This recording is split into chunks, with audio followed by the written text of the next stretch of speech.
Point stratégique en Méditerranée orientale, Chypre est scindée en deux depuis 1974. L'armée turque avait alors envahi le nord de l'île en réaction à un coup d'État manqué qui visait à rattacher le pays à la Grèce et inquiétait la minorité turcophone. 200 000 personnes avaient dû fuir, les Chypriotes grecs vers le sud et les Chypriotes turcs vers le nord, abandonnant derrière eux leurs maisons, biens et terrains. Toujours profondément divisée, l'île compte aujourd'hui 1 million d'habitants. La République de Chypre, reconnue par la communauté internationale et membre de l'Union européenne, gouverne la partie sud. L'autoproclamée République turque de Chypre du Nord, qui administre la partie nord, n'est reconnue que par Ankara.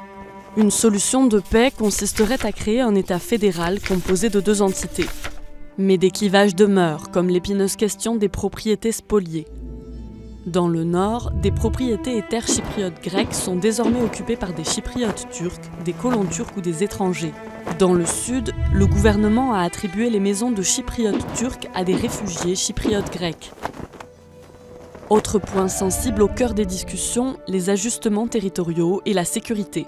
S'il a toujours été admis que les chypriotes turcs devraient céder une partie du territoire qu'ils contrôlent, le tracé des limites internes et la part des terres à restituer divisent les délégations depuis 4 décennies.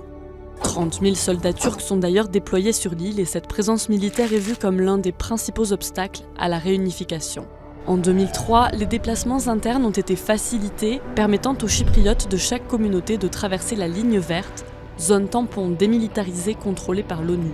L'année suivante, un plan de réunification piloté par l'ONU a été soumis à référendum et approuvé par la majorité des Chypriotes turcs, mais largement rejeté par les Chypriotes grecs.